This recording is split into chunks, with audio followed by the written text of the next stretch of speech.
Ladies and gentlemen, boys and girls, children of all ages, Psycho Worldwide, in association with One Mind Entertainment, proudly brings to you two of the greatest podcast hosts in the world. Crazy Kevin, here he is, Dan Jones, and we are Two Fat Guys Podcast. Welcome, welcome, welcome. What it do? And as you can see, we got the honorary fat guy in the house, Big Nine, joining us for this discussion. We had to have him on for this one, so boy, it's gonna be a live night tonight. Some people gonna agree, some people gonna disagree. You know, we love controversy around here at Two Fat Guys Podcast. That's what we do. So, what Bischoff says? What did Bischoff say? Controversy makes money. Controversy creates cash. Controversy creates cash. Yes. So, gentlemen, what's been popping with y'all? It's been hot as Hades outside. It is still hot as Hades outside, and the sun is going down right now in the land of Beemore, and it's still hot. It's like hot. This heat is the nemesis of fat people all around the world. It is actually imposing its will on fat folks around the world. It's hot. I'm still trying to get over the fact that I went to Virginia Beach with the fam. It's hot as hell, but the water's cold as ice. Like, I don't even understand that logic, but hey, it was more fat people out there flaunting than anything. Oh, we sick of being silent. We sick of being in the closet. We sick of hiding. We out here rolls, holes, and everything else. Fat people just letting it out. We doing it. We doing it. Women, men, it don't matter. I didn't feel bad when the sand got stuck to my back fat because everybody had sand stuck on them, so I was good. First of all, exactly. I don't do beaches. Like, that is not my thing. I need chlorine, bleach, clean water, poolside. Like, I can't do the beach because, like you said, we fat, and I'll be walking around with sand on my body 4 days later, trying to figure out where the sand is coming from. I done took like 18 showers. They have a pre-shower and an after shower. No, that's what Before I'm saying. Before you get to the real shower. You're not understanding. Like, I take a shower at the little wash-off joint at the beach, get home, take a whole other shower, and I'm still finding some sand on my body. So, no, just like, I don't. But I like going there because I'm walking on the sand. All the little people look at me expecting me to fall. Like, oh no, he's gonna fall. Don't hurt somebody's kid. No. But when I don't fall, I look at everybody. I be like, I fall when I get to the car. Like, oh my god, my car is burned. I haven't been to the beach in a long time. The last time I went, I think I was walking on the beach with some Timbs on. They was like, what's going on here, bro? We wore Timbs back then. We wore Timbs everywhere. I come to learn, in the current town that you're living in, when they see up north people wearing Timberland boots or boots all year round, they think something wrong. I kind of agree, even though I'm a up north / southern because Maryland's like right there in the middle. I agree. Like, why are you hooping in boots in 92-degree weather? First of all, why are you hooping in boots? It's a perfectly logical explanation for that, sir. You have to be on point and on guard and ready at all times. You can get into a scrap with some sneakers on, and somebody might step on your foot, or you might twist your ankle a certain type of way. But if you got Timbs on, you can be hooping 1 minute and stomping at somebody out the next minute. And you look, that weather switches so much, you automatically prepare. That's why you wear the boots with the shorts. In the way. I had a homeboy that wore Timberlands, shorts, and he had thermals under them joints in July. Yeah. It gets too hot, go take the thermals off. Too cold, go put them back on, put them under that. It's like having on a bat suit all the time. Gotta be able to lace them up and get to running. You gotta know how to run in these joints. You gotta know how to hoop in these joints. It's all purpose shoe. I'm sure the white people that created Timberlands didn't think about that. Jada Kiss said it's the best. The Timbs feel like Nike Air on me. Oh, yo. I've hit many 3-pointers in the Timbs, you know. Nah, man, look. So this weekend is AFRAM, and for those who are not from the DMV area, AFRAM, what we used to call was the African American Heritage Festival, but you know we don't like to speak black people too many words, so we shortened it to AFRAM. Oh no! And it is this weekend. And the lineup tomorrow night lineup is going to be crazy. They got a bunch of old Busta Rhymes, though. Yeah, Busta Rhymes. I think he's headlining tomorrow night, but there's a couple other tomorrow's old school hip hop night. So, but the point I'm trying to make it's too damn high. I think Busta, Ghostface. I said, bro, that's going to be live, bro. Man, look, I'm so happy for my city.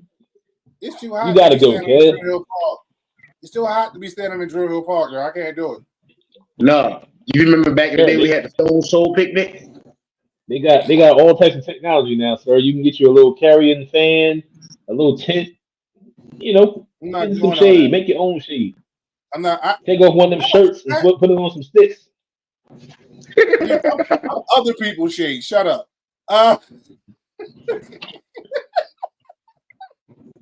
Yo.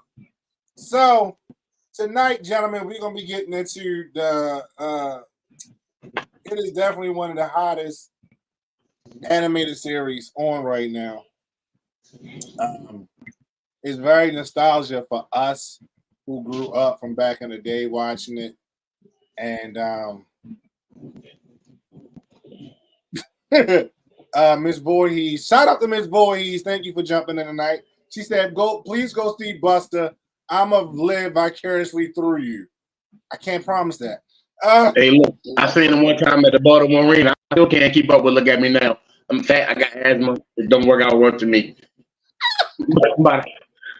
By the eighth word, I'm like, right. Did you say by the 8th verse? Yeah. By the 8th word.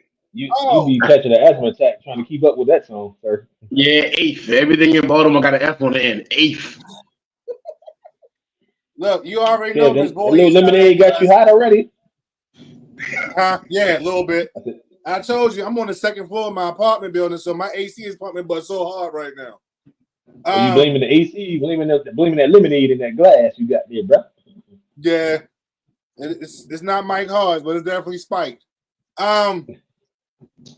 Make you slap me. Shut up, yo. We're not gonna have this conversation on air that we just had off air. Anyway, we're gonna be getting into the discussion tonight about one of the greatest animated series that is back on air as is currently airing on Disney Plus. We grew up watching this on Fox Kids, depending on what area you was from. Yeah, Fox Kids, yes. Right. We are talking about none other than X-Men 97 tonight. We were going to do a series, but Danny, because he's the expert with this, has decided that we just going to get into it, and we're going to have fun tonight with this. So you never know, we may piggyback around it on season 2. And we got a major premiere for season 2, but we're going to get into that later. But gentlemen, X-Men 97. I know I'm on the outside looking in. I hate to say it, I don't have Disney Plus. Well, I haven't accessed Disney Plus because somebody did, hook me up. So I have not seen X-Men 97. So I am just going to be the moderator tonight. I may jump in with some questions here and there. Those who are at home watching this via YouTube and Facebook, jump in with your questions and your comments as usual. We're going to get live tonight. Tonight, we're going to get live. So, can we talk about the Mutant Liberation Begins, or has it begun? It has begun. I titled this one just because I skipped the first episode because the breakdown is basically a year after when we've seen it as little kids. When his what's that his name took him over to the Shi'ari tribe, where they're supposed to be out in space. When this girl came and got him, and she took him there, quote unquote, so he can get better. So this is pretty much a year and a half after that. It's literally picking up where the show left off. And they're showing within a year what all the trials and tribulations they've been through as Scott Summers is actually trying to lead the team. But it was never told that why Magneto becomes the one leading the team. You don't really figure out until the end of the first episode when Professor X, the whole time, writes a whole memoir down that after, if I'm dead and gone, Magneto can lead the X-Men. But he can only do it if he becomes a good guy. So he's no longer known as Magneto, he's known as Magnus. So let me ask you a question with that. Like I said, I'm on the outside looking at it. And I remember Magneto and Professor X saw things completely different. Mm-hmm. Like, it's almost kind of like, the best way I can describe it is how when, when Dr. King was working, trying to do inclusion, and people felt like we still should be excluded and still have our own stuff, where Professor X was on the Dr. King route and Magneto was on the Malcolm X route. Well, fun fact about that is they were patterned after. Those characters were patterned after Malcolm X and Martin Luther King. Stan Lee said that. So that's my question. Like, was it weird to see that Magneto took over the X-Men? So, if I may interject, first of all, I know we skipped over episode 1, but I would like to give a shout out to Cyclops, because Cyclops came in and proved, and y'all Baltimore words, he was no whore. He came in real tough. He came in real leader-like. Like, he was real wishy-washy when I was a kid. Nobody cared about Cyclops. This season or this series, Cyclops is that dude. So he came in owning his leadership. Now, moving on from episode 1. Go ahead. This season he was Roman Reigns, bro. When he first came back. He came back as a tribal chief. He wasn't the head he wasn't the big dog. He was the tribal chief. Like, it changed everybody changed their whole view about Cyclops after this joint. We can get into that later. But the problem I have I got is with Magneto. Now, that wasn't my problem. As he said, Magneto was given charge of the X-Men after Professor X support. He left. He was gone. He's out of here. In his will, he leaves Magneto in charge and gives him the school and the whole nine. Basically gave him the keys to the X-Men kingdom. Did he? Magneto shows up in some metro heterosexual outfit. Now all of a sudden he done lost the helmet. He done lost his regular clothes. Everything's tight. He got on these little sleeves and stuff, showing his shoulders out. Like, yo, come on, son. It basically gave you what they did in the comic book. Like, now we learned the story of him dating Rogue back in the day, and you see how that conflict, how Gambit started to feel at throughout the season. Like, yo, why is she defending this guy? So we spent years trying to kill his mother. All right, go ahead. I'm gonna interject real quick because I don't know how I might have missed that. I never knew Rogue and Magneto had a thing going on, like, Mr. and Mrs. Jones. I didn't know that. It wasn't put into the previous show. It wasn't in the comic books, but it wasn't put into the previous run of the X-Men series. It was put into this. I never read the comics like that. So, okay. Yeah, they threw a lot in to make it relatable. Just for that different era. It still kept up with that era. it was one of them. You was like, huh? He was delivering the power of magnetism to the cheeks, and apparently nobody knew this except for the people who was deep diving into the comic books. Right, just to find out his power allowed him to feel her, to touch her. His power of magnetism. You know what? Yeah.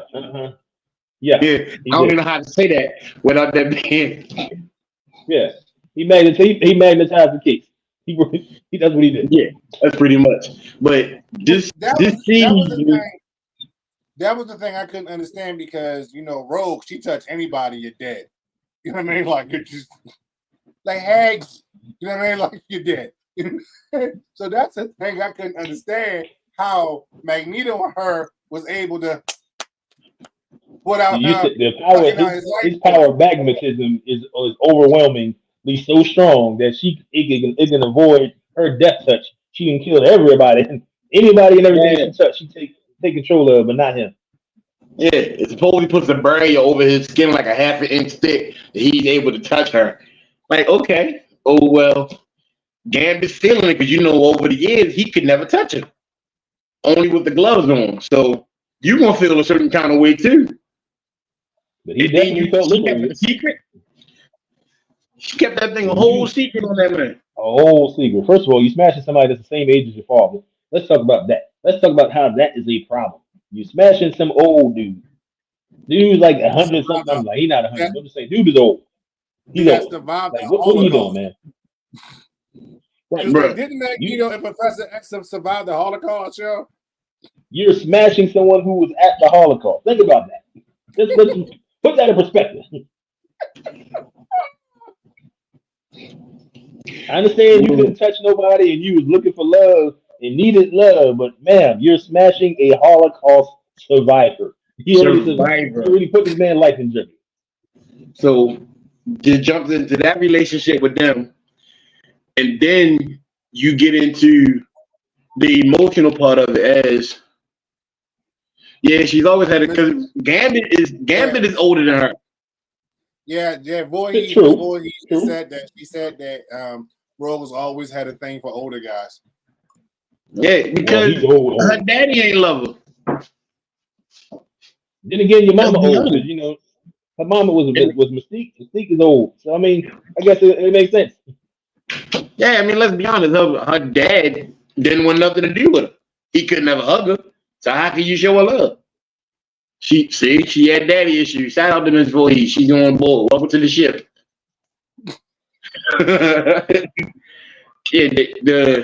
The basic relationship that we have here is Jubilee. Well, basically, she's just now turning what? 17? 18? 18. She turned 18. She's turning 18 in this series, and then she's falling in love for the rich guy who's a dick throughout the whole episode, the whole series. So, and the worst nickname for any superhero ever. On a side note, there's this YouTube channel, and I've been seeing it like throughout TikTok and stuff, where this is a guy acting like Professor X, and he's firing the X-Men. Like, he fired Jubilee because the only thing she can do is make fireworks. And it was just like, yeah. Well, in actuality, Jubilee's another person who, in this series, has come through and showed up and showed out, because the last series, all you did was shoot fireworks, man. You're annoying. Get out of here. This series, these fireworks is cutting off legs and chopping off heads and blowing people away. Like, she come into her own in this series. I think that's because she finds out that she knows how to use them when she gets older more than what she does now. So do y'all think by it being on Disney Plus, ironically, that's kind of crazy saying Disney was edgy, that the fact that it was not on regular like network television, that the fact that it was able to go to a level, that people wasn't expecting? I do. I don't think they would have been able to pull that off if we went back on like regular network TV. Some of the stuff that they did was a little bit pushing the envelope, so to speak. So they had a little more freedom since they were on Disney. Even though, as you said, Disney is supposed to be good, friendly, wholesome TV, but you notice with their shows, they kind of let them go a little off reservation, basically. Disney gave them the keys and was like, look, I'm gonna give you full control over this. Make my money. And damn it. And that they did. That they did. Look, before we move on to the actual next question and the topic, I know as a fan, when I saw the previews and stuff, I got super excited, like uber excited for it. Did you appreciate the fact that they stuck to the 97 animation? Yeah. The 96, 97 animation. So yes. I did, but when I looked at the behind the scenes, they kept the style but updated it. You know, they scaled everything down to how you're supposed to be for now. And they was like, back then we wasn't paying attention to it, but all the robots was out of proportion. So now you got the opportunity to go back in there and fix everything up and say the things that you wanted to say now that you got full control of everything. But the main reason I wanted to lead off for this episode is because of three things that happen. Magneto becomes a good guy. You can see that he's actually holding the restraint because something happens in this episode when he actually volunteers to go to court. Something happens where, spoiler alert, Storm gets shot. She takes a bullet from Magneto. There ain't no spoilers no more. If they ain't watching by now, you just ain't watching. You get all this info. She took the bullet from Magneto that was shot by the executioner. Do all the time. Black women always jump in the front of the bullet for everybody all the time. Not minding your damn business. So the Friends of Humanity. Two to the back. Right. So it's an anti-group called the Friends of Humanity, which was trying to plan an attack on Magneto while he was in court being judged. Cyclops got a hold of it. They tried to stop the shot. Storm blocked the shot. She took it right in the chest. Bam. But that bullet it seizes her power, so she no longer controls the weather. She's a regular person now. Wouldn't he been able to stop the bullet? Doesn't he still have this power? He was cuffed. But he was cuffed. He was cuffed in freaking X-Men movies and he was still managed to stop stuff. Nah. But see, this was the thing. Because he was cuffed, and he had a collar on because Storm told him he had to join off. He had a collar on, which forced him he can't use it when he got that collar on. Okay. So when that happened, it was all game right there. She took the bullet for it. He can't use his powers. And after that, another shot winds up getting the collar off of him. Because he pretty much almost got shot in the neck. But at that moment, he starts to snap, taking the whole jury up to the top of the stage. He's like, look, if it wasn't for Professor X, I would drop y'all from space. I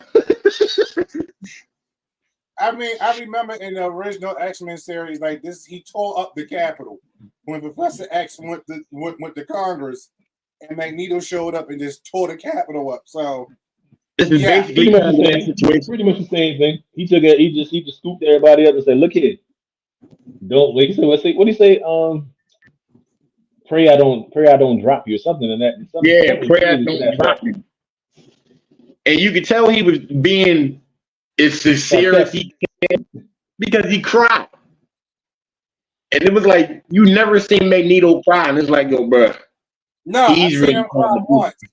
I saw him cry once. His wife died. That's when his wife died. When they killed his wife.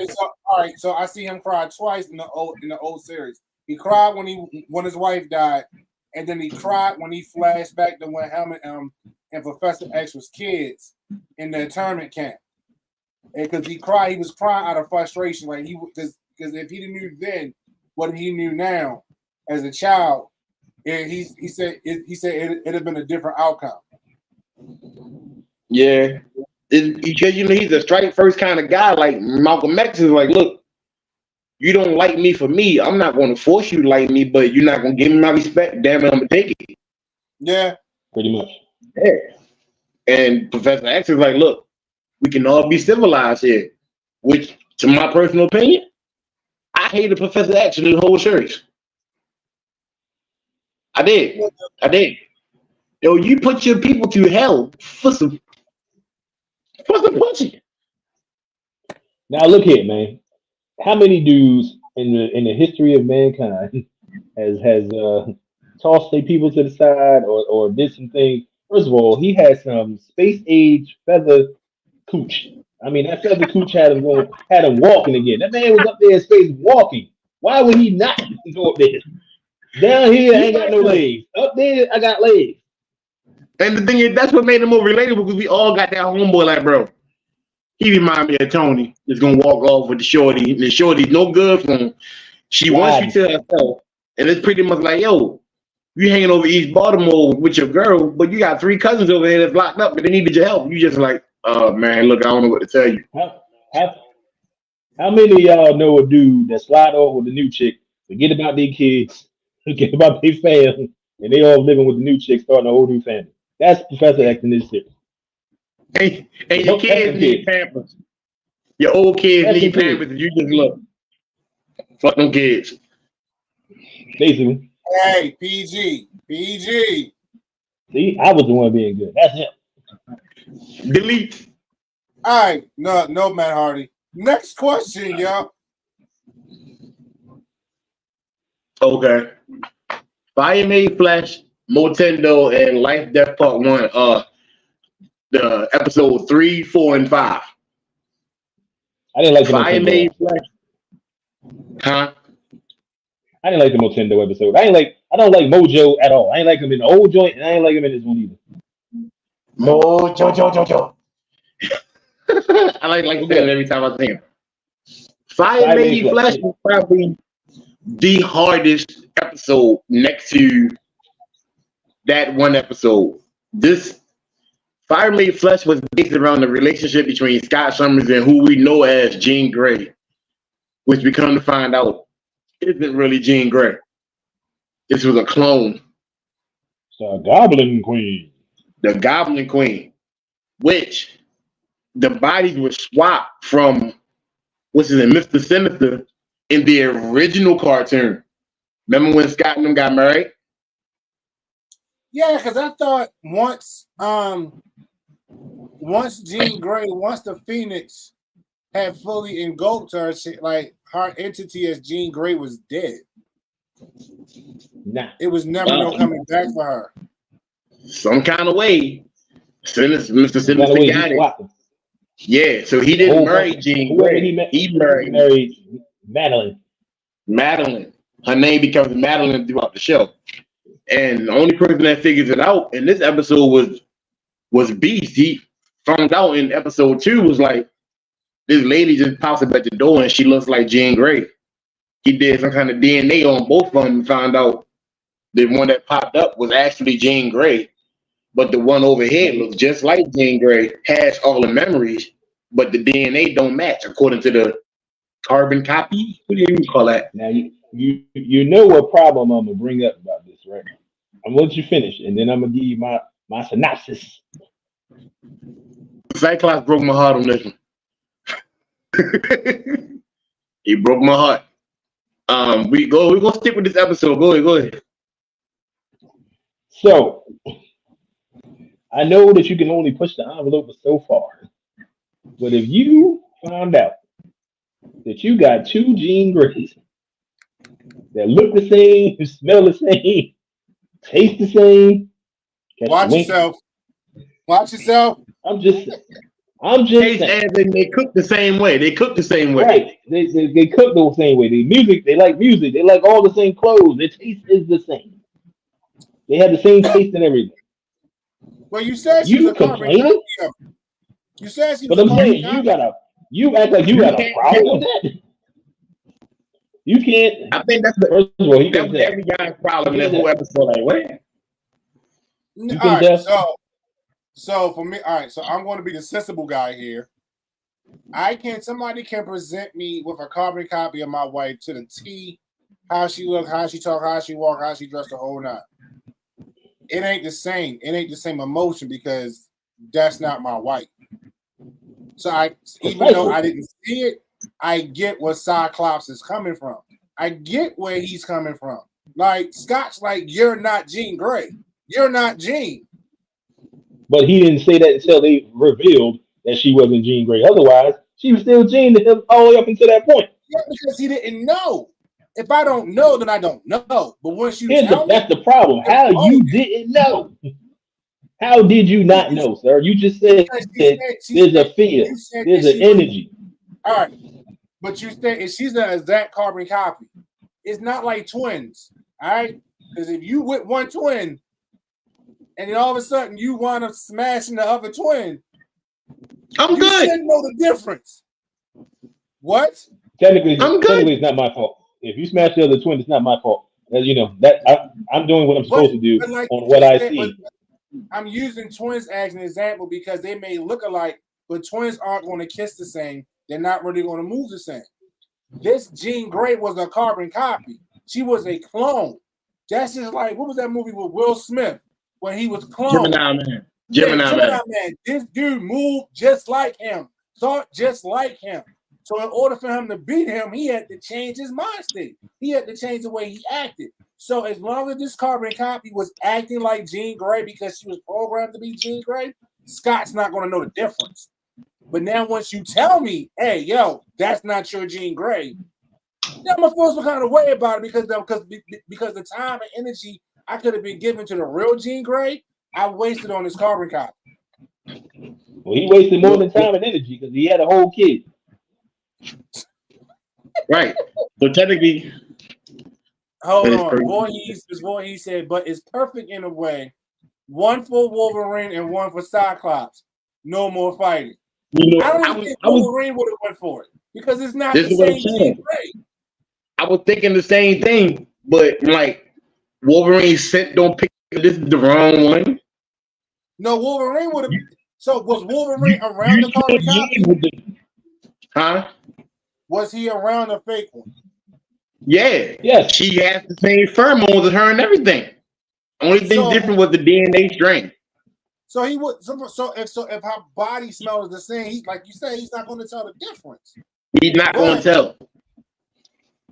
But when Wolverine found out, once Beast let the cat out the bag that wasn't the real Jean Grey, everybody's energy shifted. Like, well, who was I fighting Magneto against with all these years if it wasn't Jean Grey? You even had the same powers as her, thanks to Mr. Sinister. You have everything about Jean Grey that's supposed to be Jean Grey except for the DNA. Right. So that means you tell me Scott Summers ain't never smashed. No, he never smashed the original Jean Grey. Huh? Not the original. He did. When? Yes, he did. He had to. The original. You trying to tell me that whole time they were together? That whole time. You're trying to tell me from the time. You trying to tell me that whole time from the time they got to that school, from kids up until adulthood, up until that wedding. You trying to tell me they ain't never smashed? Come on, man. Yeah. I mean, it only makes sense if you want to put it that way, since she always had feelings for Wolverine as well. Wolverine was the only dude. Hold on, shout out! We got a new person jumping in, Mr. Anti-Idiotic. He says, "I really want Kitty Pryde to be Tom Holland's Spidey new girlfriend in the MCU." It's not happening.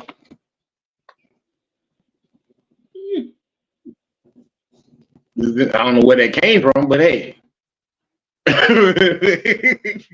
Well, they already signed. They about to start filming that Spider-Man in about a couple more months with Zendaya, so I don't know what to tell you. All right. But now back to you now. If I'm correct, Jean Grey and Scott never in the original series. They never smacked me. Yeah, they ain't never smacked me. If that's the case, if that's the case, if they never smacked meat and he actually smacked the meat of the clone, he should have been like, "That's not you. You doing something different. You kissing me different. You hugging me different." You know the thing is, according to all of that, they made out, they kissed or whatever, but he never hit it out the park. He never came off a third. She never gave him the signal to come home. You know what I mean? She kept right there on third base. She kept them as a spiritual telepathic love, and you were like, bro, all these years we've been connected through the mind and the spirit this whole time, but never through the flesh. All I know is Jean is a problem. is more problems than good. For every TV show, movie, cartoon series they've been in, Jean has been destroying that man's life every single time. Every time I turn around. That I agree with. In some form of fashion, she was screwing that man over every single which way. Yeah, and like, and with her, you can't lie because you can hear your heartbeat. I mean, look, she done had him and Wolverine about to go, constantly at each other's necks over her. So if you think about it, Wolverine got closer than he did in the movie and in the cartoon. Basically. Because she kissed him. Yeah, but how old is Wolverine, yo? Wolverine is like 400 years old, bro. He's like 500 years old. Yeah, that's a little weird, though. Like, you. But what do they say? Nigga, you look 30. Bro, he's been in every war with Sabretooth. And every single war. We don't even know how old Mystique is. Yeah, for real. Mystique is up there. Yeah. I think Mystique is like immortal. First of all, and I know this, we probably not even gonna get to him, but just in case we don't get to him, Morph is like an unsung hero in this show. This dude turned into everybody. Everybody you can think of, and people you ain't thought of. This dude done turned into that person during this series. How he's not listed as the most powerful X-Men, I don't understand. I'm gonna break your heart real quick. Because me watching you got Disney Plus, watch the behind the scenes. When they tell you that Morph is non-binary. Yeah, I heard about that. Morph is non-binary. Yeah, they was trying to say at one point they was trying to say that Wolverine. He had the crush on Wolverine. Yeah. So I know y'all trying to stay on the air, so I'm gonna just hold my thoughts on that. I know y'all trying not to be canceled. I think that was an episode on 97 when Morph turned into a girl or somebody and kissed Wolverine. So people was like, no. Who was it? He didn't kiss him. So it was an episode episode where Wolverine, and he's this close to Wolverine that every time Wolverine gets emotional, he knows what comforts him. So when he was down, he gave a drink and he transformed into Sabretooth just so they can battle, get some steam off the chest. You feel me? Then when he was about to die in the last episode, he transformed. He knows how close that Wolverine is. That's wrong. He knows how close Wolverine is to Jean Grey. And he knows that her voice is soothing for him. So what he did, he transformed into Jean Grey and he was like, I love you. But you can tell how he said it. He was speaking from a deep place in him instead of her. Now we always down the slot and meet Wolverine. That's okay. In like a non-homo way, homosexual way, I think he did love him. He loves him as a buddy. He loved him as a brother. Yeah, so, that's why they they could have took it the wrong way. Why he transformed into Jean Grey? Because again, we're in a society now that wants to make sure that we incorporate everybody in everything. So they're going to find a way to incorporate a non-binary or one of the alphabets into this show some kind of way. And the crazy part about it is, it makes sense. It don't. Just because of the fact that I wouldn't have given him a title. I just gave him a shapeshifter. So like what is the same way. So Mystique is the same way. Machine's the same way because also in the comic, she transformed into a guy to get her girlfriend pregnant. Right. Yeah. So basically, they're just cross-dressing instead. Yeah. Superheroes. And that's why they say the X-Men in general was based off the situations in the 80s. So we're going to move on from that because I feel so like the next episode is Moon-Tendo, starring our guy Mojo and his homegirl Jubilee on her 18th birthday. I want to know how the mysterious ghetto Sega Genesis pop up above her and nobody's seen it. This is a bathroom break episode for me.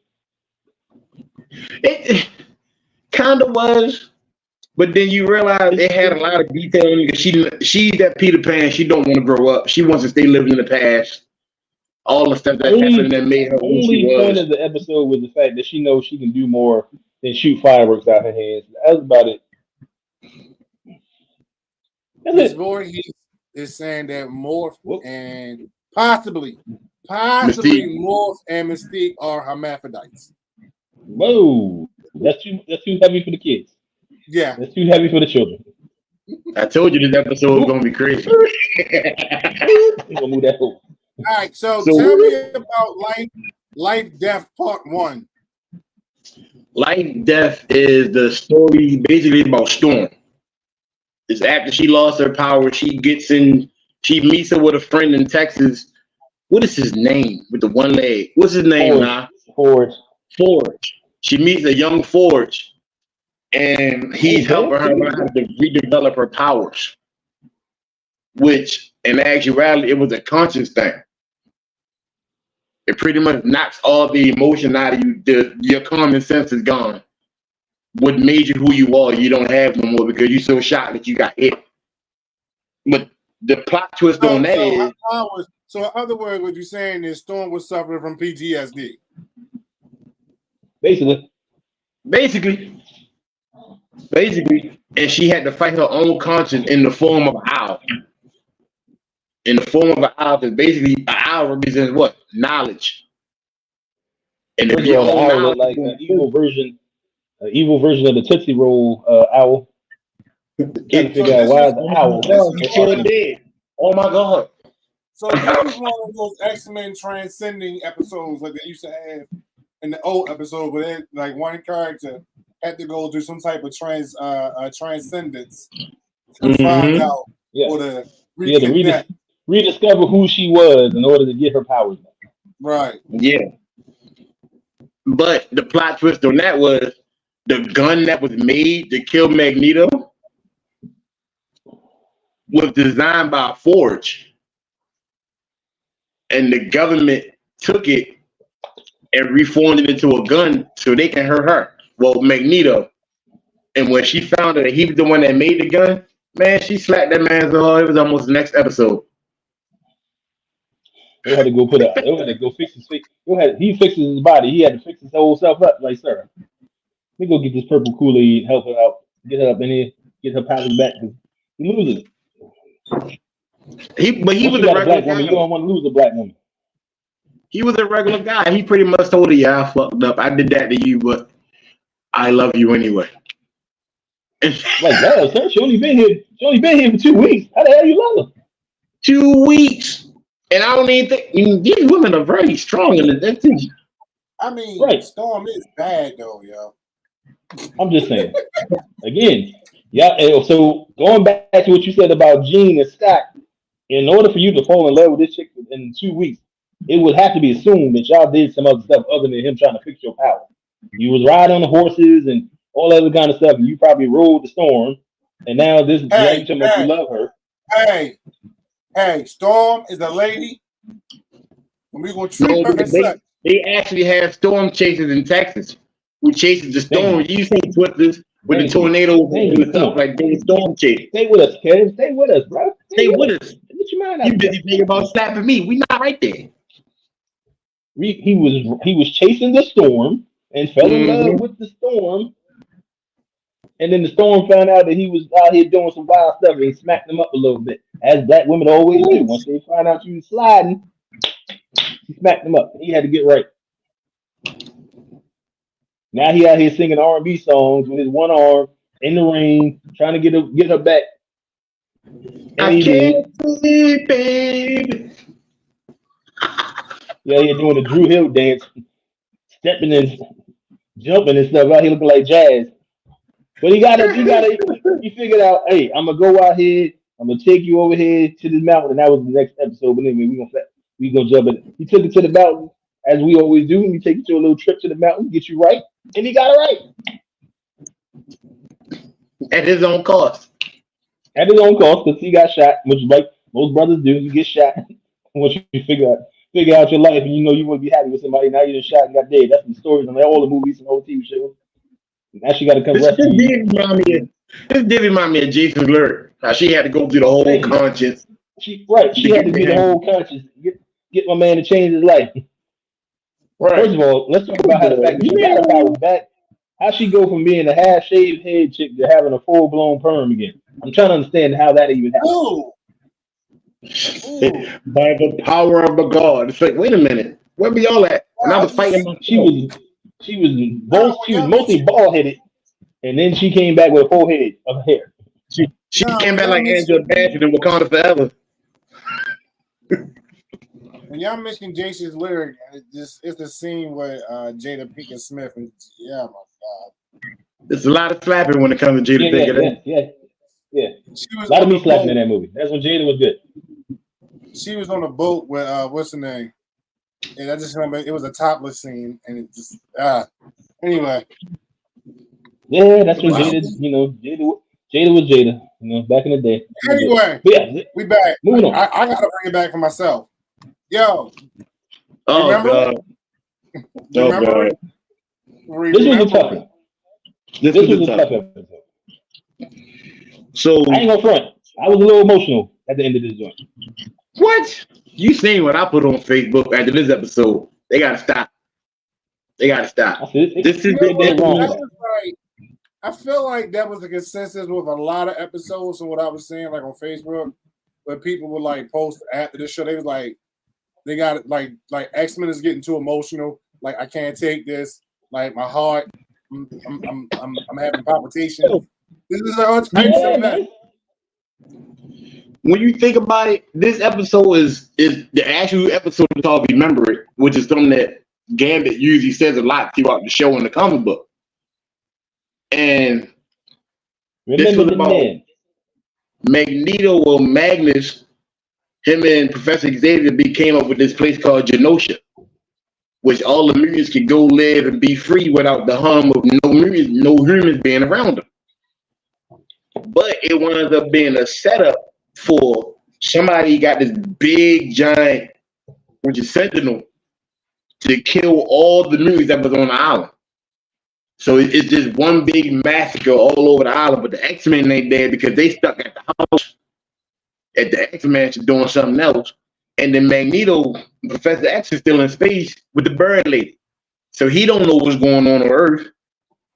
And at the same time, Gambit is feeling the way because Rogue is so far Magneto's butt. She don't even understand what's going on because the island has come true.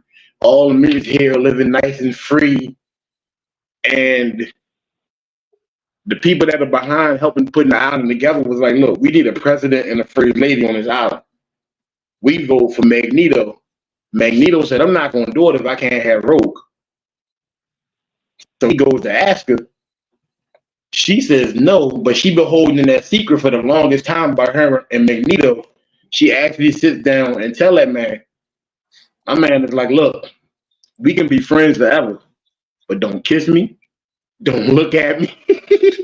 Don't even bump me in the hallway. I'm not even coming back to the X-Match. I'm going somewhere else. I'm going back to New Orleans by myself. I don't want to deal with you. We cool. You come and pick up the phone. But that's it. He was that hurt. So at this time, Madeline Pryor is born. She is on the island of Genosha, but her and Jean are telepathically connected. They have visions. Visions of stuff probably going on in the future. And one of them was a guy's voice, which winds up being the baby that they had, which comes out to be Cable in the future. Scott Summers' baby Cable. He time travels back to that time to try to stop the Sentinel from destroying Genosha, but every time he gets close, it already happened. So with that being said, the Sentinel comes, wipes out almost everybody. We talking Nightcrawler's damn near about to die. Kitty Pryde is dead. Everybody's gone. All the Friends of Humanity, they just on TV watching it. What happens is Magneto goes by saving Rogue and Gambit by using all his metal to block them from the waves of the Sentinels. And he's using his power to do that. But he's using so much power, he just can't anymore. He just lets them kill him. Rogue basically caught between two guys. Rogue is in Gambit and Magneto. She loses it and starts to go bonkers when she witnesses Magneto die. When Gambit is like, look, shorty, he's doing this to save us. You going off the rails trying to fight this big ass machine of your own, and it just wiped out 90% of the mutants. What you think that 91 going to do? You can't touch this.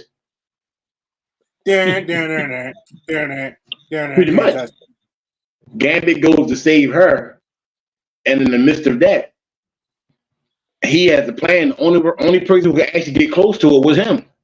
He used himself on a motorcycle to pop up there, and the machine caught him, took his antenna, stabbed him straight through the stomach.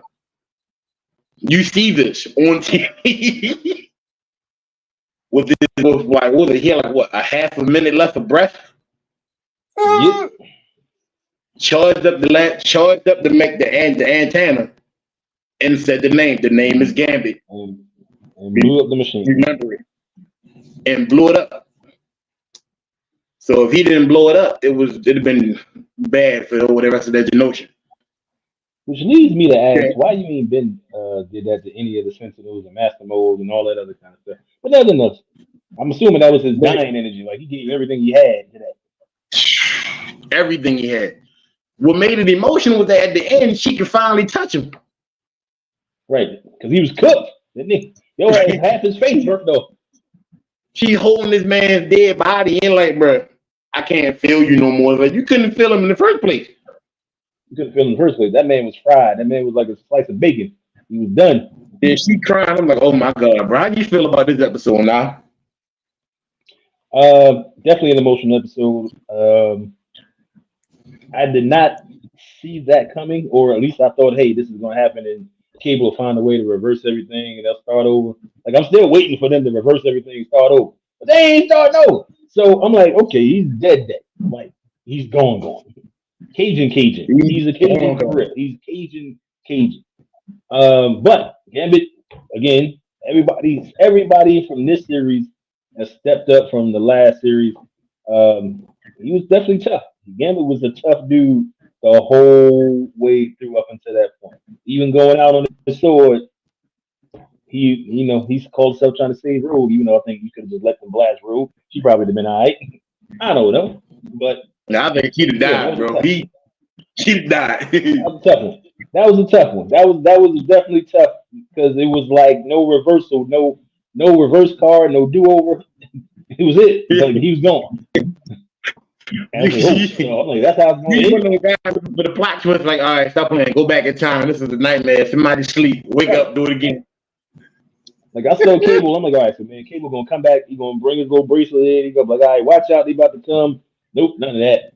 And not only Gambit, you had Savage, Vandal Savage, all these other different people. Like you, like, no, all of them gone. Like the whole island was toasted.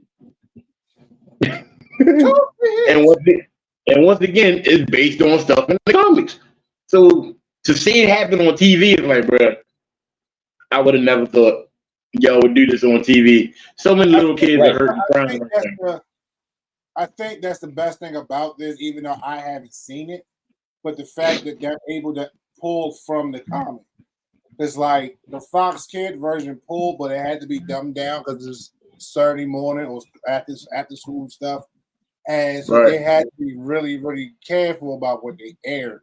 With this, it's a subscription service, a premium service, so we get to go to a level that they give you your money's worth. Right. So I think it's actually pretty cool that they're able to do that. But I got a question. I need y'all to explain to me Life Death Part 2. Life Death 2 is also the Storm, but it's also about Professor X. He slowly starts to realize that he really wants to be here, Yeah, he still wants to be with Lilandra. That's her damn name, Lilandra. He still wants to be with her, but she don't want him to be with nobody on Earth. Like, she don't want him to deal with the X-Men no more. Pretty much, they grown. Let them do what they do. My afraid if they die, they die. That's what she's pretty much saying.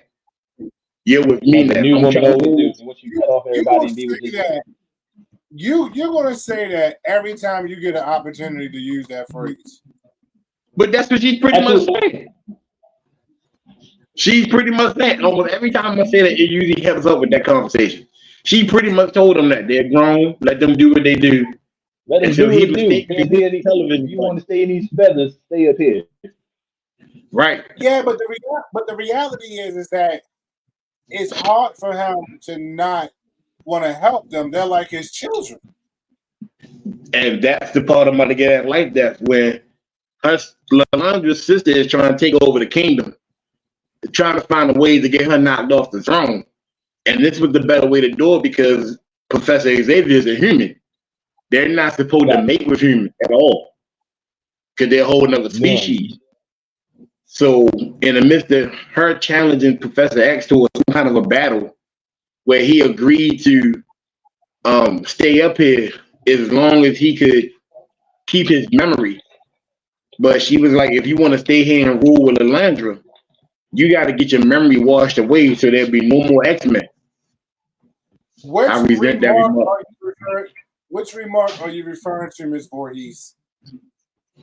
I believe she's talking about mine when I said just like all the new women that come into my life, they tell you that they don't want nobody else to deal with you but me and cut you off from your friends, your family, your kids. I said it earlier. I said that we know people like that. We've seen people like that. Yeah. Well, look, it's no offense to nobody, but there's only two things wars start over: is women and pride. Exactly. And Napoleon had both of them. Napoleon had both, and he had height issues. So when your woman is 6'2" and you 4'11", and she's somebody the same height as her and fall in love, you're gonna be upset. But this episode, I was glad the Storm got her powers back. Storm came back with the full white fro and then the sexy black outfit. I did not care for the Charles Xavier part of the story because Charles got on my nerves. I'm like, sir, you're whipped. I don't know what the feathers did to you up there in the space, but you whipped. And I need you to either choose what you want to do, sir. Hold this back and forth. Hard, bro. He is whipped hard. I mean, like, she gave me new legs. I'm about to marry her forever. She gave me brand new legs. I can moonwalk now with no problem. Think about it for a moment. He ain't been able to walk since what? He was 8 years old? Something stupid like that. And some woman, no, let me rephrase that. A woman comes into his life that gives him the ability to walk again. I have a different take on that. If he was dead from the legs down, and all of a sudden now everything from the legs down is working, right? That's why he didn't want to go back to Earth. Not only did you get my legs working again, you got my willy working again. So yeah, I'm in love with you, chick. I'm in love. She got you when you're done with Warmwell. Yeah, she got me feeling like this again. I'm like this again, yeah. But you know, in the episode, he was trying to smash throughout the episode. Every time she says something, he was like, we can just go back to the party real quick and have a little talk. We can just go back over there. Save it for later. He was like, let me ruffle your feathers a little bit. He got like 40 years of backed up stuff. Oh my god. He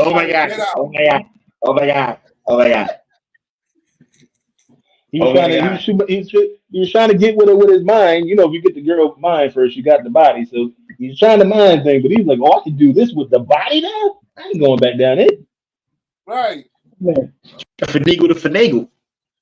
He said, Scott who? X-Men what? But so in that episode, he has a premonition because both sides are going to war.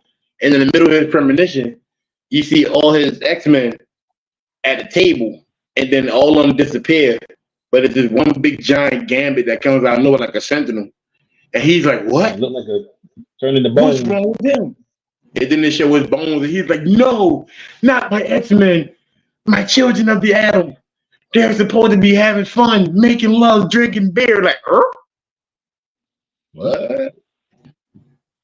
That's when he starts to realize he got to go back home. And Lalonde was like, "You're not going home. You can't go home and still have this cookie." That's what she pretty much said. Can't do it. You know what was another funny part about that episode? It's insignificant, but it's very funny. How the fact that Leandra's sister was like tearing up Ronan and everybody else, but the moment she got out of pocket with the queen, Gladiator checked that chin real quick. Gladiator was her hands in it, but then as soon as she got out of pocket and she tried to run up on shore, the Gladiator was like, "Boop, sit down, sit that ass down, sit that ass down." They flew across the room. I was like, "Yo, you just punched her in the face." I thought that was cool. What she say to the father? "We don't want his earthling specimens inside of her." Like, I was like, wait a minute, I had to rewind that. They said that on Disney. Basically, we don't want to crossbreed. We don't want their species crossing with ours. I'm like, oh snap. That sounds like real racism on TV. It sounds like we got the bug or something. Like that sounds like the early 20th century. It was like, nah, black man don't live with white women. No. Didn't she call the joint a ghetto, like Earth Galaxy Ghetto or something like that? The ghetto atmosphere, the air is ratchet, all kind of stuff. You was like, bro, this lady's really digging in on Earth. If I see in real life, I throw a rock at her and run. I'm taking it personal because I feel like these are some phrases they didn't work in and they didn't got from some other situation. I feel like y'all talk about us, but nonetheless, it was the whole Charles thing. He gets on my nerves, but let's move on. Bright Eyes. Bright Eyes. Exactly what I'm saying. Oh my God, Bright Eyes is definitely about Rogue. This is the one, like Nah was saying, everybody had their own episode to step up. This one was about Rogue. This one made me fall in love with Rogue a lot more. She just didn't care. She just lost the person she had a crush with and she finagled with back in the day. Professor X is gone. The X-Men wasn't there to help with Gambit when he died. Magneto gone. Yeah. No, he's gone. He's gone, and she's literally trying to find the person who helped create the Sentinels. They're gonna him be trashed. She's trying to find him, bro. She's literally going on military bases, killing people, hitting them with tanks, smacking people up. Everything. And the part I know what you're about to get to. Go ahead. I'm gonna go ahead. All right, so she goes looking for Ross, and because she needs some info, and Ross is like, "This is the joint that we built for the Hulk. We straightened it." She popped the top of that joint like a fresh soda can. I'm like, "Yo, this is okay." So y'all basically the whole time y'all been lowballing Rogue's abilities and power. Okay, granted, she took it from Ms. Marvel, and maybe I ain't talk about it enough. This shit can rival some of the strongest mutants y'all got out there. She just showed y'all. Right. I'm popping the top over this. Where you at? It was the fact that she took the top off and then ran up on that man face to face. Like, look, you know what it is. What it is, dummy. I'm trying to see where you at. But you got to understand when Professor X got to her, when he first discovered her or got her, she was off the hook. Rogue was like living up to her name. She was Rogue. She was out there wilding out. He was the reason she calmed down. So like you said, backtrack to what y'all just said, no Professor X. Gambit's dead. Magneto don't want her anymore. And she going through all types of emotional ish. Yeah, sure, like, all right. Go back to what I know how to do best. Call me Nick Cannon, because I'm about to wild out. Yeah, because the episode where Gambit died, he gave her Gambit gave her the situation where he told her, look, I know I can't touch you, but it's a deeper emotion other than touch. You want to be touched so bad, and when it finally comes, now you don't know how to act. You ain't had that with me, you was fine. So now you got to pick. You want the person who would touch you every day, and only have that one connection with you, or the person who got all the other connections. So when Magneto asked to be the queen, she was like, I can't do it because he's right. We got everything else in common but that. And I can live with that. And then when you finally agree, before you even get a chance to tell him, he dies. So that's on your conscience the whole time. Magneto dies saving you. Gambit dies for you. It's two different ways to look. So now they tell you where Henry Trask is. You go to New Orleans to go find him. They tell you he's in the jail. So this man is in the mansion heavily guarded. In which it only took you, 3 minutes to kill everybody? Just to get to him, and you just like, look, where's the other guy? Bro, this gave it up quick. Yeah, and this one goes to Bastion, who suffocates the man to death.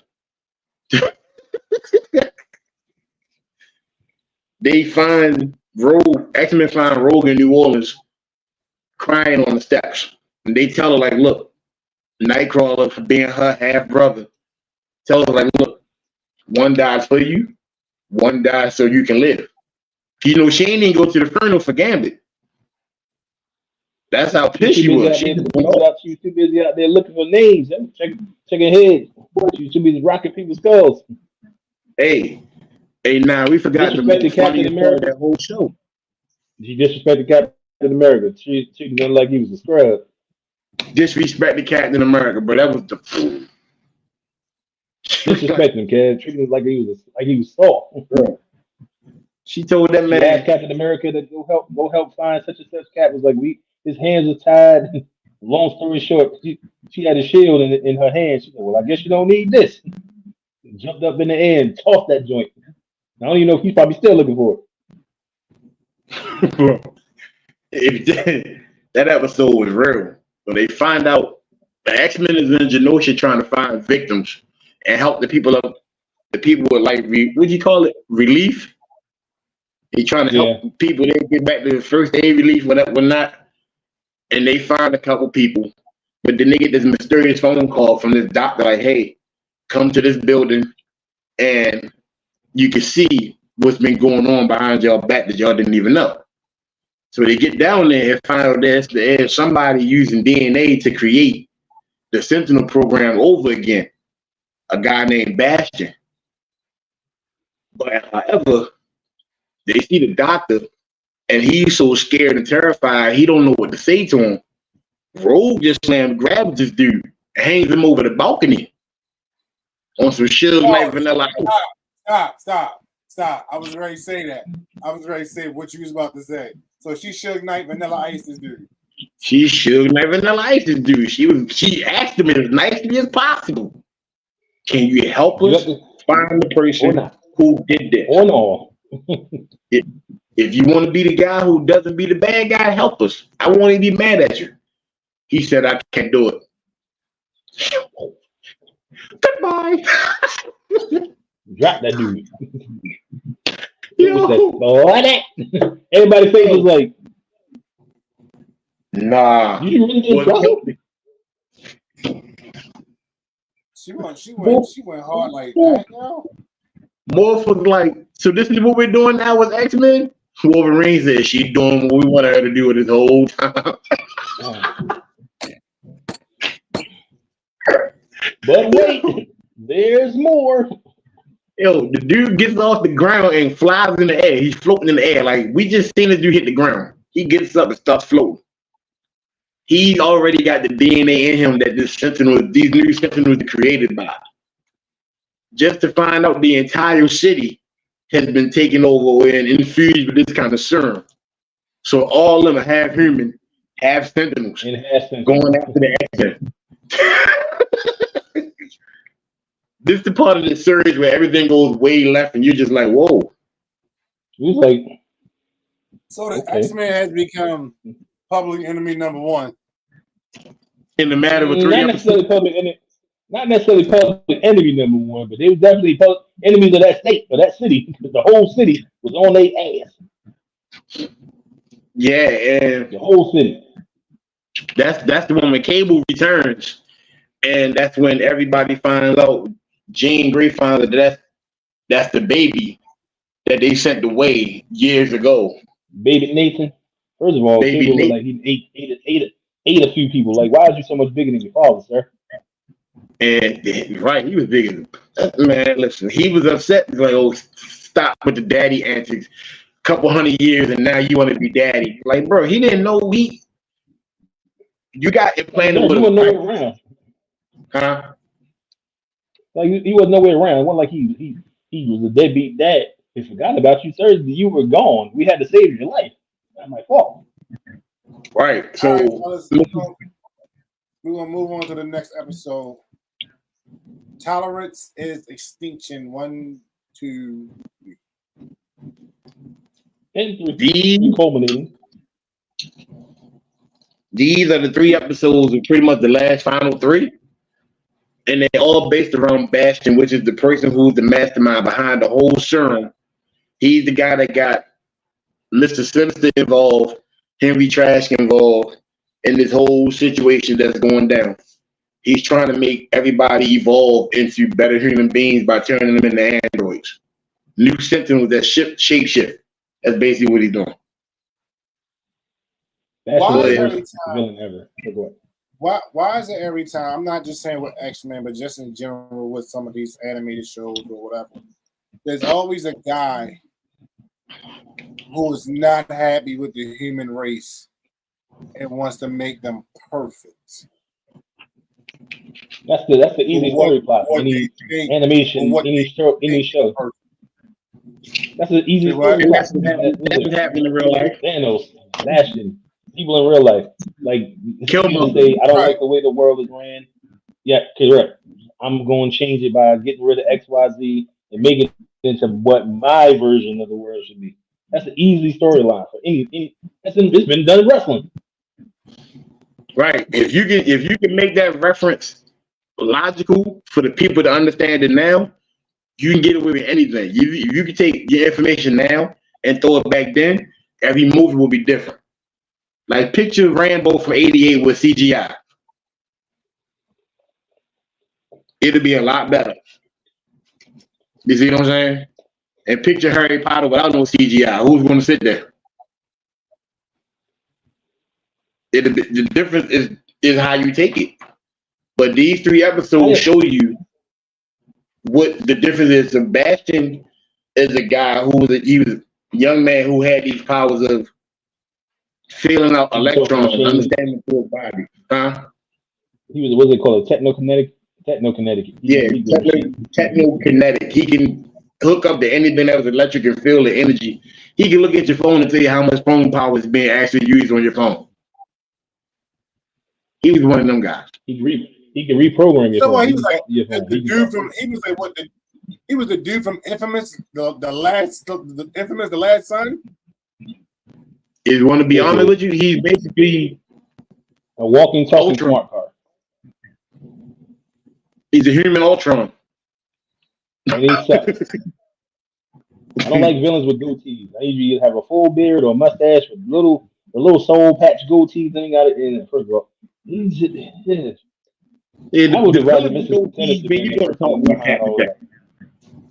That just means you're going to talk to me half to death. I don't want to. Yes. Just kill me. Come on, sir. I don't need the whole monologue about why you did what you did. So can we just fight? Can we get to the fight?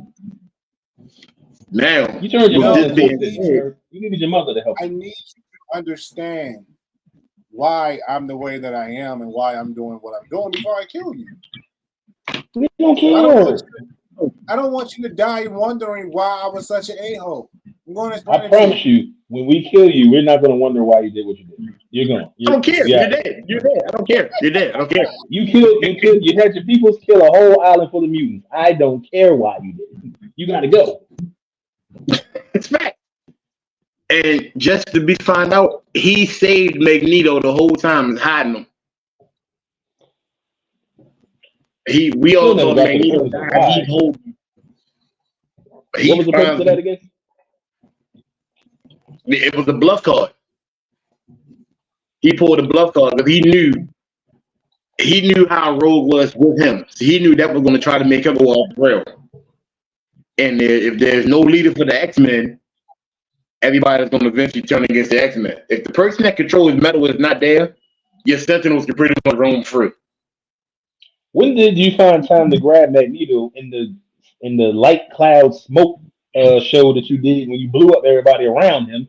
So how's Magneto alive, but yet the little boy Magneto was holding it alive? Make it make sense. Oh well, he was gone. He couldn't survive that. I don't know, but So either way you look at it, you said the boy. I watched his eyes vaporize in my arms. Then why you ain't vaporized, sir? Let's talk shout about out to Raji for tuning in. Thank you, Raji, and shout out to Dante Cloud, new watcher. Salute to you, sir. Thank you for tuning in. I do have some questions for you, gentlemen, in reference to this wonderful anime show. Mm-hmm. Question 1: Did X-Men '97 meet expectations? Exceeded. Yes. Well, why do you think so now? One, after hearing about how they were going to do the show and how it stuck to the, I guess, animated format, the original format of how the original show was, even with the intro, I was automatically hooked by nostalgia alone. That you still stuck with the same intro, the same look. Granted that graphics are updated. But again, as I said, kind of throughout the show, every X-Men, so to speak, with the exception, because back in the day, you kind of knew you liked the X-Men, but it was like Wolverine's the toughest one out of everybody. In this series, everybody kind of stepped their game up, including Storm. Everybody wasn't wishy-washy. Everybody wasn't super goody-goody and saying all the right things and all that other kind of stuff. They had some slick lines, but they also fought. Like, they did some real fighting. Storm was considered to be an Omega-level threat. She wasn't just somebody who made some wind and some smoke in the clouds somewhere. She was an Omega-level threat. Scott, this dude is falling out the sky, and he comes up in a hero landing, shooting his beams down into the ground. I don't need no parachute. I see y'all on the ground. Come at me. Get at me. Where we at? X-Men, come to me. Let's go. Morph, Nightcrawler, fighting with 3 swords. I mean, everybody stepped up in a way that this is what I see in my comic books. This is what I wanted to see back then that I see now. All the other little X-Men stuff that he did after that was kind of soft and cheesy. You thought it was going to get better. It didn't. This is what it was supposed to be originally. So I feel like, yes, this exceeded my expectations. And it gave you today's current issues with the culture, with adult type of stuff, relationships, the dying, the killing of people. It was real. It wasn't fake. It wasn't soft. It wasn't mushy. Technically, it's not for your children. This is for us grown people. It exceeded my expectations. Let's not even get over the fact that when Professor X came back, Cyclops didn't give it. He didn't care. Yeah, basically. He didn't care. His thought was, once you came back, you were going to come back down and we can do this all over again. Right. But you stayed up there for a whole year while we down here going through hell. And then you trying to come back, extended his hand, and Cyclops was like, man, get out of my face. I ain't trying to hear that, man. Yeah, usually Charlie will come down here and say some kind words, and everybody be like, "Oh, you right, Professor X. We're X-Men. We're gonna do it this way." He's like, he gave him the finger. I was right with you. No, you weren't. No, you weren't. You weren't. He wasn't. Look. Well, now I need you to understand, Scott. When I was up there, shaboing boing, I was with you in spirit. That's what you're saying. You still smell like bird seeds. I don't want to hear that. You still smell like bird seeds. I don't want to hear none of that. Beat it. Question number 2. What character do you want to see in season 2? I need to see Colossus. I need to see the Juggernaut, not the Morph version. I need to see the real Colossus, the real Juggernaut. And I think I need to see more Cable. I mean, not more Cable, more Bishop. Bishop was kind of in there, but he wasn't in there enough for me. Yeah, I mean, the final episode, we got the flashes of all the characters from like the 90s in their original uniforms was cool. Like seeing Iron Man in that big bulky red, yellow. Man, right. I would like T'Challa. T'Chaka was Black Black Panther. Daddy. I would like to see Nick Fury. I like to see Nick White Fury. Nick I would Fury or love Black Nick Fury? David Hasselhoff, Nick Fury. White Nick Fury. What's the David Hasselhoff Nick Fury? This is 97. This is 97. Let's be real. We ain't see Black Nick Fury till like 05. Now, if you old enough to remember David Hasselhoff Nick Fury, you was old. Just let y'all know that now. curly mullet with the eye patch. Still like he fresh out the beach in Baywatch. All right. Who are you? Question number three. Question number three. Don't do me like that. Should they have a live action? Somebody didn't use proper grammar when they made this card. Should there be a live action movie? There is a live action movie. They're working on the X-Men movie as we speak. I don't think it's gonna have anything to do with like the cartoons, but yeah. So basically, the live action version of the cartoon. No, I got fat man fingers. The basic question is: should they pretty much remake a whole new X-Men movie? I say no, because this show is so guarded by us from the 90s. We could put it's going to be hard trying to find somebody to match each character. So I'm going to say this. I'm going to say no, but also I want to jump into what you just said about it being guarded. You got to understand X-Men, period, not even just the animated X-Men in general, is very heavily guarded from people from our generation. Because even when they came out with the original movies, like the first X-Men was cool. The second one, okay. Then a lot of the other ones was like, what are you doing? Best X-Men was exactly. And then you did the Wolverine origin movie, which could have been great, but it wasn't. So it's very heavily guarded by us in general. But for them to do 97 the way that they did it is literally a pickup, it's literally a continuation from where they left off at. From over 30 some on. Jesus Christ. I've been out of school for over 30 years. Damn, it just hit me. You old. When you graduated high school, bro? 97. Yes. Carry the 2, divide by 5 decimals. Yeah. Yeah, you old. Yeah, I'm good. I'm grateful I'm old, boy. I know a bunch of cats I graduated with that is not here right now. I graduated in 02, bro. I'm an 02 cat. I'm very grateful to God I made it to 45, and I pray I make it to 46. When you graduate now? Moving on. So, what were you saying? 92? What were you saying before then? No,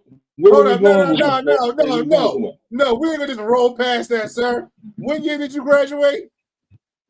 95, sir. I'm older than both of you. Okay. So you in 02, I was while he was graduating in 02, I was through the streets. We was getting in. But what? Well, I was doing that in 98, so I'm good.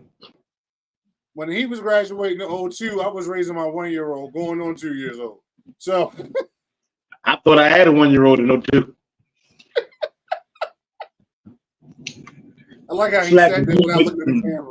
I like how you said that without looking at the camera. I was slapping me. Back on subject. No, yes. I mean, but X-Men in general is very heavily guarded. So for 97 to do what they did, to pick up where they left off at, and for it to have such a great response, I think they should leave it as is in the animated form and just keep pushing the envelope on what they're doing.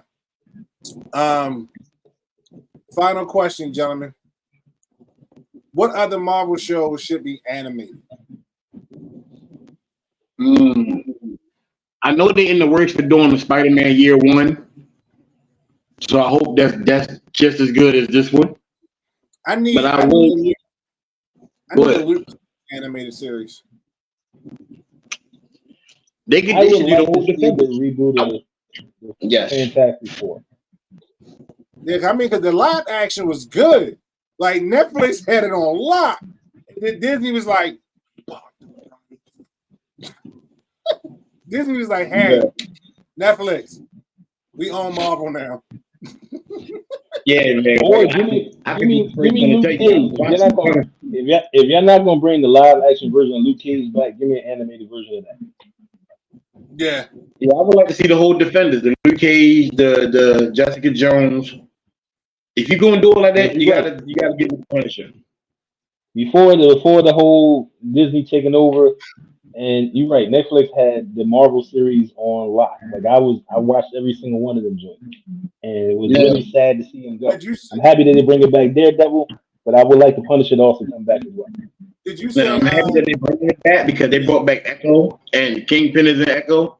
So if you get a chance, watch Echo. So I will say this. There's been way too many variations of the Punisher. Some hit, more misses than hits. The Punisher, if you go, first of all, if it's live action or animated, especially if it's animated, it cannot be tamed. Like Punisher is not a tamed person. Like you watching Netflix version? No, that's what I'm saying. The Netflix version was phenomenal. But if you want to do it was the better version. Huh? What you say? I was just saying that was a better version than the movie. The movies were trash. No, yeah. I mean, even when Fox tried to do a Punisher series, it didn't last long because it was trash. I think they got like 10 episodes, something like that. Well, nothing was worse than TNT trying to do a Blade series. What'd you say, Danny? Yeah, the Punisher series. Nothing was worse than TNT doing Blade. Yeah, Fox had a Punisher series. It didn't last long. Yeah, Punisher Warzone movie was trash. The first one would have been good if you didn't have John Travolta as the villain. I can't see the dude from Saturday Night Fever killing everybody. I don't know. He did good with the face off. You can see how face off is my best movie. This one look fresh. This is the dude from Pulp Fiction we seen. Yeah. It was. The first one was decent. The second one was too much. I think they did a little bit too much with Jigsaw. Jigsaw was over. That one was trash. That one was trash. That one was trash. But the TV series, that dude is the Punisher to me. Like I don't see nobody else being the Punisher. But he's coming back for he's doing a new series. He signed on to do a whole series, and he's in Daredevil. Because I'm never going to forget watching Punisher, and he rubbed that man's face on the glass in the carousel. I was done on the merry-go-round. I was like, bro, this is the real deal. I need this Punisher. That's what I need now. So it's better than Sticky Fingers and Blade. I mean, but it's gonna be. I would just like to see Punisher. If we do Punisher, it has to be completely violent. Like MA rating, borderline MA rating. Like this is not meant for kids. Do not have your kids watch this. Kind of like when parents was taking their kids to go see the Deadpool movie, and then they realized they made a very vital mistake. Very bad mistake. Like First of all, if you saw the trailer, the edited or unedited version of the Sausage Party trailer, and for some reason in your mind you went, I'm going to take those Tuesday and go see this movie, you are a bad parent. Very bad parent. Okay. So, but I was going to, but we was calling on the phone like, don't take your kids to go see Sausage Party. And I was like, why? This motherfucker fool talking. I grew up my whole life, all my animals are talking to me. The title itself should have been a giveaway. It's a dead giveaway. I'm not taking my child to see something called Sausage Party. What is wrong with you? So I said, you know what? Look at this when it come on TV. It came on TV. In the first 30 seconds, I was like, yeah, we're done. We're done. We're done. First of all, when I heard that Seth Green was doing an animated movie, I was like, yeah, this is not meant for adults off the break. You already know. Seth Green's behind it? Nope, not doing it. And then all of Seth Green and Seth Rogen, you just like, bro. Right. Right, they ain't doing it. Now I got to go watch it. soon as we leave from this show, I'm going to go find it. All right, ladies and gentlemen, boys and girls, we have come to, as Boys and Men has said, the end of the road of this episode. And yeah, I was going to sing it, but I didn't want to scare people off. I don't want my phone to break. I just got rid of one.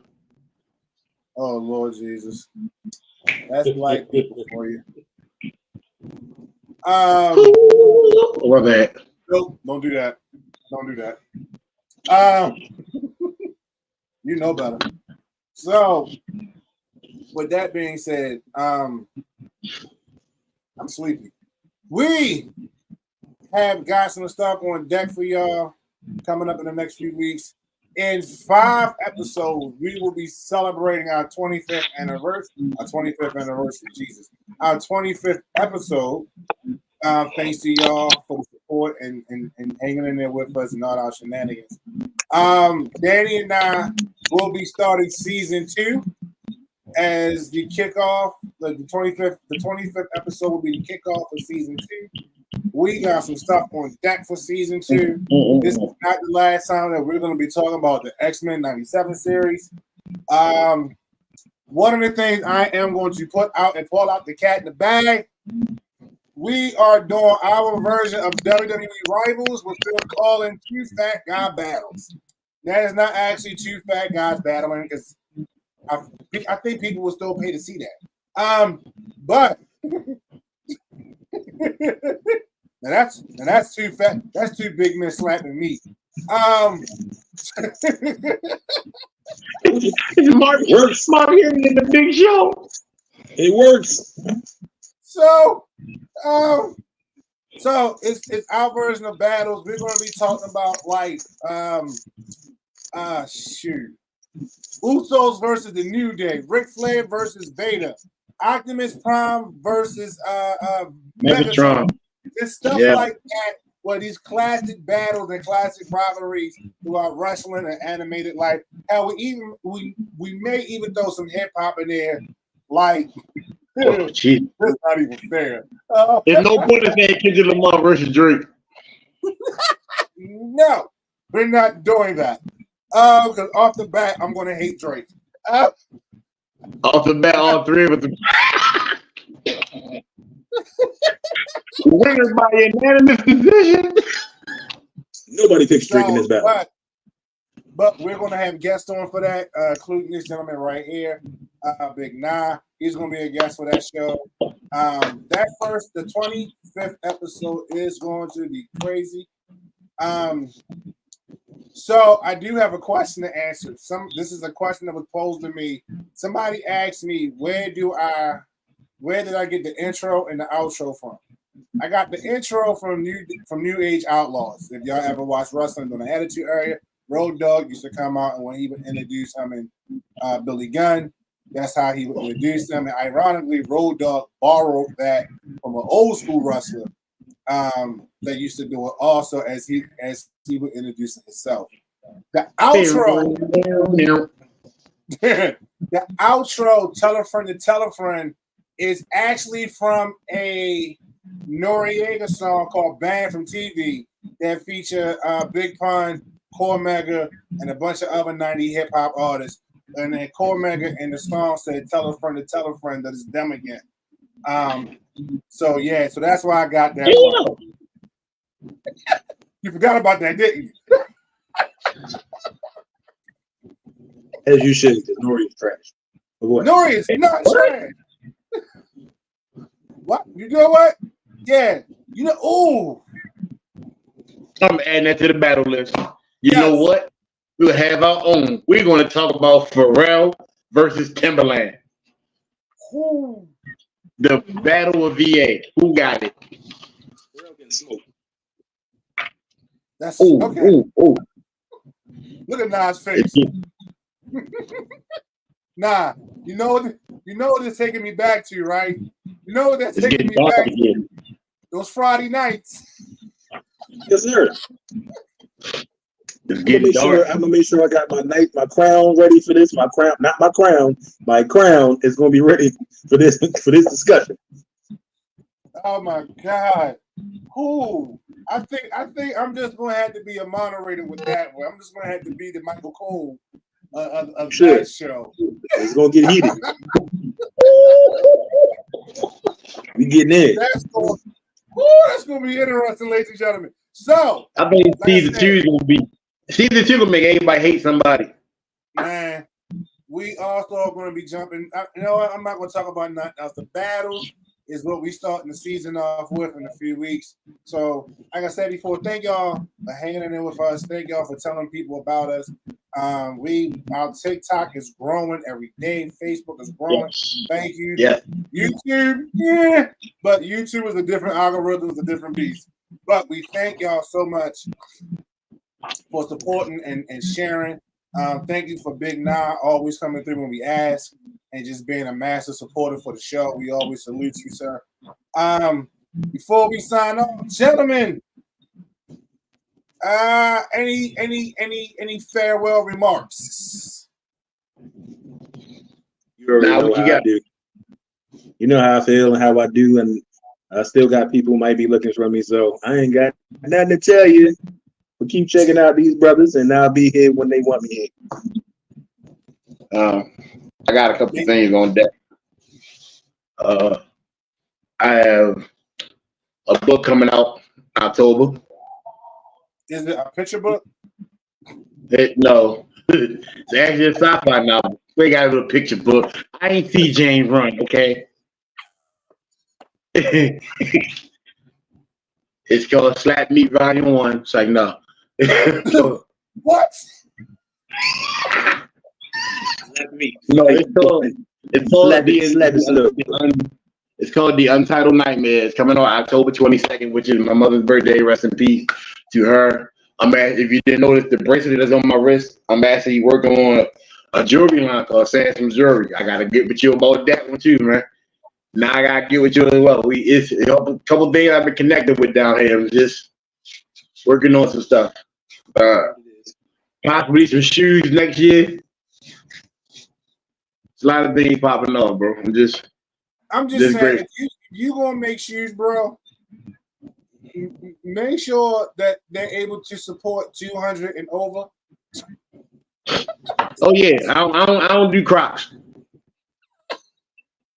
No, I don't own a pair of Crocs, but I done seen some big dudes rocking Crocs, and they support. They hold them up. They not leaning like. You want to make sure that you want to make sure the heels ain't leaning in or out. Right. That's it. Right. I don't want your Crocs looking like the West Side symbol. You know? All right, look, I'm just saying, though, I remember back in 96, 95, 96, when big dudes and big girls was wearing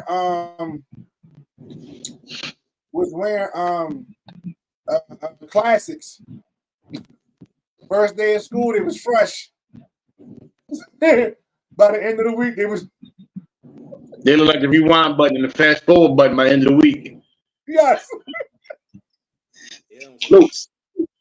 So, but with that being said, ladies and gentlemen, we do appreciate y'all. Once again, email is twofatguys99@gmail.com. Instagram, TikTok, and you would think I know this by now, right? Email twofatguyspodcast99@gmail.com. Facebook, Two Fat Guys Podcast. Instagram, Two Fat Guys Podcast 99, and TikTok is Two Fat Guy Podcast 99. Check us out. Continue to support. If you follow us, we'll follow you. We thank y'all so much. Good night. God bless. Be safe.